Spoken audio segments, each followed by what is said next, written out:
I say that they are butchers, they are killers, they are murderers, they are terrorists.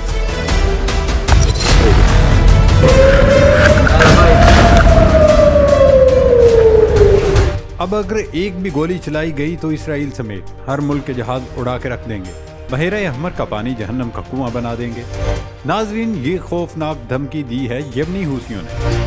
Houthi group ने धमकी दी है अगर गजा में मतलूबा इमदाद न पहुंची तो बहेरा अहमर में इसराइल जाने वाले तमाम जहाजों को निशाना बनाएंगे। गुज़िश्ता कई दिनों से हूसियों की जानिब से बहेरा अहमर में इसराइली मलकियत वाले बहरी जहाजों को रोका गया, ताहम नई वार्निंग में इसराइल जाने वाले हर जहाज को निशाना बनाने की धमकी दी गई। हूसियों के तर्जमान का कहना था कि ये नहीं देखा जाएगा कि जहाज किस मुल्क या कौम का है, इसराइल जाने वाला हर जहाज हमारा हदफ होगा। दूसरी तरफ लबनानी फोर्सेस भी इसराइल को अपनी गोलियों की बौछार से जवाब दे रही हैं। लेबनान से इसराइल पर हिजबुल्लाह के कई मिसाइल हमलों में कई इसराइली हलाक हो गए। हिजबुल्लाह ने गुज़श्ता 24 घंटों में इसराइल के 13 फौजी अहदाफ को निशाना बनाया, जिसमें 2 इसराइली फौजी मारे गए। लेबनानियों का ये गुस्सा बिला वजह नहीं है, बल्कि लेबनान का कहना है कि इसराइली फौज ने जनूबी सरहदी इलाके में वाइट फास्फोर्स का हमला किया है, इसलिए जवाब देना हम अपना फर्ज समझते हैं। इसी तरह हमास से झड़पों के दौरान साबिक इसराइली आर्मी चीफ गाडी आइजनकोट के बेटे गाल आइजनकोट समेत एक मेजर हलाक हो गया। हलाक होने वाले इसराइली फौजी गाल आइजन के वालिद साबिक इसराइली आर्मी चीफ मौजूदा इसराइली काबीना में वजीर के ओहदे पर भी फाइज हैं। खान यूनस में एक झड़प के दौरान एक इसराइली मेजर भी मारा गया। गजा में इसराइली जमीनी कार्रवाई के दौरान हलाक होने वाले इसराइली फौजियों की तादाद 89 हो गई। वो कहते हैं ना कि जब अपनी ताकत आजमाने के लिए किसी मजबूत हरीफ का सामना नहीं कर सकते तो फिर आप मजलूमों पर हमले करते हैं। यही हालत इस वक्त इसराइली फौज की है। गजा में जारी जारहाना इसराइली कार्रवाइयों के दौरान मुख्तलिफ रिहायशी इलाकों पर इसराइली बमबारी में गुज़श्ता 24 घंटों के दौरान 350 से ज़ायद फलस्तीनी शहीद हो चुके हैं।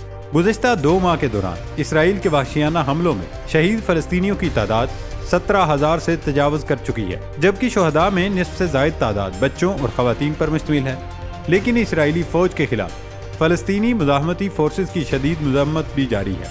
हमास के जंगजुओं ने जवाबी कार्रवाइयाँ करते हुए इसराइली फ़ौज के कमांड एंड कंट्रोल सिस्टम, टैंकों, फौजियों पर मिसाइलों और मार्टर गोलों से हमले कर दिए। 3 रोज़ में 135 इसराइली फ़ौजी गाड़ियाँ तबाह कर दी गई। इसराइली फ़ौज ने ज़मीनी ऑपरेशन में हमास से झड़पों में 87 इसराइली फौजियों की हलाकत का भी एतराफ़ कर लिया। इधर अमेरिका ने यरगमालियों की तलाश में इसराइल की मदद के लिए गजा पर दोबारा अमेरिकी ड्रोन परवाजें शुरू करने का ऐलान कर दिया है। इसके अलावा दुनिया के मुख्तलिफ ममालिक की जानिब से भी गजा में फ़लस्तीनियों की नस्ल कुशी और गजा जंग में इसराइल की मदद के लिए जंगी साजो सामान और असलहे की इमदाद भेजने से मुतल्लिक इसराइली वजारत दिफा ने तस्दीक कर दी है कि 7 अक्टूबर से अब तक 10,000 टन से जायद फौजी साजो सामान से लदे 200 कार्गो तैयारे मुतअद्दिद ममालिक से इसराइल भेजे गए हैं। इसराइली वजारत दिफा के मुताबिक इस फौजी साजो सामान में हथियार, गोला बारूद और फौजी गाड़ियाँ शामिल हैं। दोस्तों, यही वजह है कि साबिक इसराइली वजीर आज़म ओलमर्ट ने इसराइली वजीर आज़म बिन्यामिन नेतन्याहू को दहशतगर्द करार दे दिया है।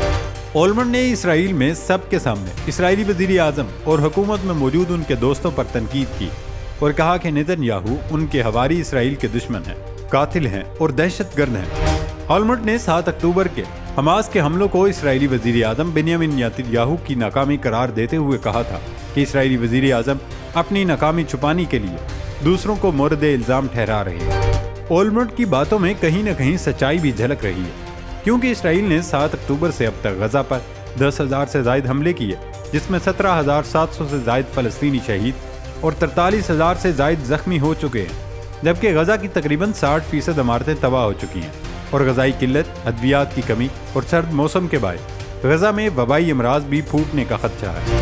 अब तो इसराइली अफवाज की जानिब से बमबारी के शिकार निहत्ते फ़लस्तीनियों पर पानी भी बंद कर दिया गया है और रफा क्रॉसिंग से इमदादी सामान तक गजा ले जाने की भी इजाज़त नहीं दी जा रही। गजा में इसराइल की इंसानियत सोज कार्रवाइयाँ पर फ़लस्तीनियों की नस्ल कुशी जारी है।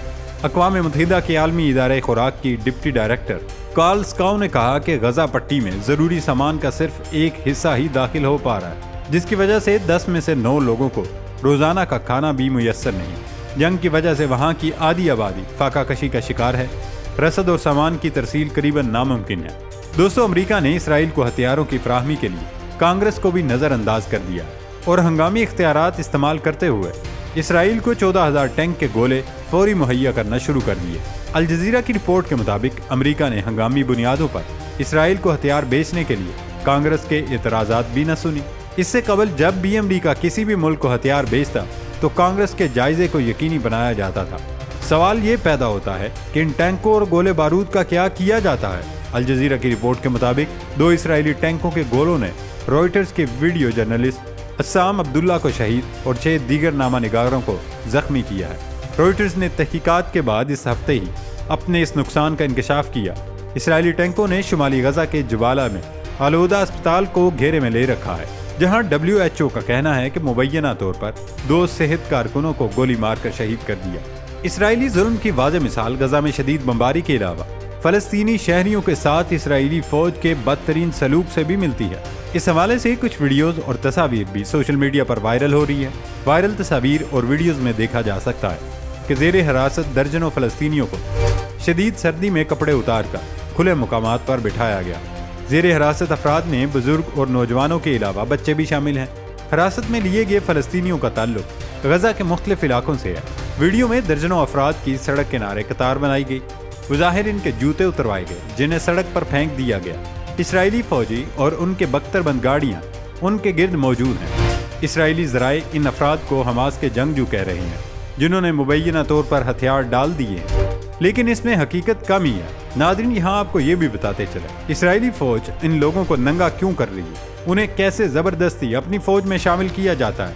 کہانی کچھ یوں ہے کہ جب میڈیا نے ان ویڈیوز کے بارے میں اسرائیلی حکومت سے پوچھا تو ان کا کہنا تھا حراست میں لیے گئے تمام افراد فوج میں بھرتی کی عمر کے تھے، انہیں ان علاقوں سے حراست میں لیا گیا تھا جہاں سے عام شہری ہفتوں پہلے نکل گئے تھے۔ عالمی میڈیا آرگنائزیشن BBC نے ایک ایسے شخص سے بھی بات کی جس کا کہنا ہے کہ اس کے 10 کزن اس گروپ کا حصہ تھے جسے اسرائیلی فوج نے جمعرات کو بیت الاحیاء سے حراست میں لیا تھا۔ اس شخص نے بتایا کہ اسرائیلی فورسز کے فوجی علاقے میں داخل ہوئے اور میگا فونز کے ذریعے مردوں کو ان کے گھروں اور اقوام متحدہ کی امدادی ایجنسی کے سکولوں سے نکلنے کا حکم دیا۔ اسرائیلی فوج نے علاقے کی خواتین کو قریبی اسپتال جانے کا حکم دیا اور بعد میں دھمکی دی اگر مرد گھروں سے باہر نہیں نکلے تو انہیں گولی مار دیں گے۔ یعنی وہ غزہ کے علاقوں سے لوگوں کو گرفتار کر دیتے ہیں اور پھر ان کا برین واش کر کے انہیں اسرائیلی فوج میں شامل کر دیا جاتا ہے۔ دوسری طرف ایک اسرائیلی اخبار کی رپورٹ کے مطابق اسرائیلی فوج غزہ میں جان بوجھ کر عام شہریوں کو نشانہ بنا رہی ہے تاکہ وہ حماس کے خلاف بغاوت کریں۔ اسرائیلی اخبار کی رپورٹ میں کہا گیا کہ غزہ میں اسرائیلی حملوں میں عام فلسطینیوں کی موت بہت زیادہ ہے۔ اسرائیل کا غزہ پر بمباری کرنا معمول بن چکا ہے۔ اخبار کے مطابق موجودہ آپریشن نے اسرائیلی ریاست کی بنیادیں کمزور کی ہیں۔ زخمی، لاچار اور غمزدہ فلسطینی مستقبل میں اسرائیل کے خلاف اٹھ کھڑے ہوں گے۔ عام شہریوں کی اموات کی اصل حقیقت امریکی انتظامیہ کو بھی بے چین کر دے گی۔ آپ کو شاید ان باتوں پر یقین نہ آئے، لیکن ایک اور رپورٹ بھی سامنے آئی جس میں بتایا گیا کہ کس طرح اسرائیلی فوجی اس خوفناک عمل سے گزرنے کے بعد معذور بھی ہو رہے ہیں۔ اسرائیلی میڈیا نے دعویٰ کیا کہ 7 اکتوبر کو حماس اسرائیل جنگ شروع ہونے کے بعد سے 2000 اسرائیلی فوجی معذور جبکہ 5000 سے زائد زخمی ہو چکے ہیں۔ اسرائیلی فوج کے مطابق جنگ میں اب تک کم از کم 420 فوجی مارے جا چکے ہیں۔ اسرائیلی خبر رساں ادارے کے مطابق ہفتہ کو اسرائیلی فوج نے جنوبی غزہ میں لڑائی کے دوران مزید 4 فوجیوں کی ہلاکت کا اعلان کیا ہے۔ اسرائیلی فوج کا کہنا ہے کہ 31 اکتوبر کو غزہ میں بڑے زمینی آپریشن شروع ہونے کے بعد سے اب تک 99 فوجی ہلاک ہو چکے ہیں۔ ان میں سے گزشتہ ہفتے ختم ہونے والی لڑائی میں ایک دن کے وقفے کے بعد شروع ہونے والی کارروائی کے دوران 27 اہلکار مارے گئے۔ اور ناظرین، اب آپ کو تاریخ کی خوفناک رپورٹ کے حوالے سے بھی بتا دیں جس میں بتایا گیا کہ پاکستان آنے والے چند سالوں میں ختم ہو جائے گا۔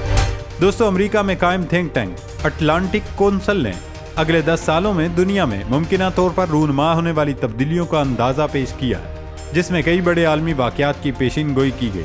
اٹلانٹک کونسل کے تحت کام کرنے والے ادارے skew craft centre for strategy and security نے دنیا بھر کے معروف عالمی حکومت کاروں اور دور اندیش ماہرین سے پوچھا کہ وہ دنیا بھر میں اگلے 10 سال میں کیا تبدیلیاں دیکھ رہے ہیں۔ اس حوالے سے مجموعی طور پر 167 ماہرین نے اپنی رائے شامل کی کہ جغرافیائی سیاست، موسمیاتی تبدیلی، تکنیکی رکاوٹ، عالمی معیشت، سماجی اور سیاسی تحریکیں اور دیگر ڈومینز اب سے ایک دہائی کی طرح کیسے نظر آئیں گے، تو 2033 میں دنیا کیسے نظر آئے گی۔ اس حوالے سے کیے گئے سروے کے 10 سب سے بڑے نتائج آپ کو بتاتے چلیں۔ سب سے حیران کن باتوں میں سے ایک یہ تھی کہ متعدد جواب دہندگان نے اگلی دہائی میں मुमकिना रूसी खात्मे की तरफ इशारा किया। माहिरीन ने तजवीज़ किया कि यूक्रेन के खिलाफ क्रेमलिन की जंग कुर्रे अर्ज पर बहुत ज़्यादा नतीजा खेज हलचल पैदा कर सकती है। तकरीबन आधे जवाब दहिंदगान तवक्को करते हैं कि रूस या तो एक नाकाम रियासत बन जाएगा या 2033 तक टूट जाएगा। इससे भी ज़्यादा हैरान कुछ 40% जवाब दहिंदगान तवक्को करते हैं कि रूस इनकलाब, खाना जंगी, सियासी टूट फूट या किसी और वजह से 2033 तक अंदरूनी तौर पर टूट जाएगा। 14% जवाब दहिंदगान का ख्याल है कि रूस की जानिब से अगले 10 सालों में जौहरी हथियार इस्तेमाल किए जाने का इम्कान है, यानी एटमी धमाके हो सकते हैं। दोस्तों, अगले 10 सालों में नाकाम रियासतें कौन सी होंगी? इस सवाल के जवाब में 21% राय दहिंदगान ने रूस का नाम लिया, जबकि 10% ने अफगानिस्तान और 8% ने पाकिस्तान का नाम लिया। दीगर मुल्कों में America, Hattie, Lebanon, Africa, Venezuela, Myanmar और नाइजीरिया शामिल थे। तकरीबन 67% जवाब दहिंदगान का कहना था कि 2033 तक ईरान एक जौहरी हथियार से लैस मुल्क बन जाएगा, जबकि कुछ का ख्याल है कि जापान, जनूबी कोरिया और सऊदी अरब भी न्यूक्लियर पावर बन जाएंगे। तकरीबन 1/3 जवाब दहिंदगान अगली दहाई में जौहरी हथियार इस्तेमाल किए जाने की तवक्को रखते हैं। जौहरी हथियारों का इस्तेमाल करने की पेशगोई करने वालों के जवाबात से पता चलता है कि हथियारों को आलमी तनाज़े की बजाय इलाकाई सतह पर तय्युनात किया जा सकता है। राय दहिंदगान की अक्सरियत का ख्याल है कि जौहरी हथियार अगले 10 सालों में गैर इस्तेमाल शुदा रहेंगे। ताहम तकरीबन 1/3 अगली दहाई में जौहरी हथियार इस्तेमाल किए जाने का इम्कान है। माहिरीन के मुताबिक रूस की जानिब से 14%, शुमाली कोरिया की जानिब से 10%, इसराइल, अमेरिका और पाकिस्तान की जानिब से 3%, जबकि भारत और चीन की जानिब से जौहरी हथियारों के इस्तेमाल का 1% इम्कान है। नाजरीन, हाल ही में अमरीकी हुकाम ने इंतबाह किया कि चीन अब और 2027 के दरमियान ताइवान को सरजमीन के साथ दोबारा जोड़ने के लिए एक फौजी मुहिम शुरू कर सकता है, और सर्वे के नतीजे इस संगीन नतीजे की हिमायत करते हैं। इस हवाले से मुकम्मल तौर पर 70% जवाब दहिंदगान मुत्तफिक हैं, हालांकि सिर्फ 12% इस बात पर मुत्तफिक हैं कि चीन अगले 10 सालों में ज़बरदस्ती ताइवान पर दोबारा कब्जा करने की कोशिश करेगा। जवाब दहिंदगान ने आमतौर पर अगले 10 सालों में अमेरिका के सुपर पावर रहने और इसकी ताकत पर यकीन का इजहार किया। 10 में से 7 ने पेशगोई की कि अमेरिका 2033 तक दुनिया की गालिब फौजी ताकत बना रहेगा। तकरीबन निस्फ के ख्याल में अमेरिका चीन पर अपना तकनीकी गलबा बरकरार रखेगा।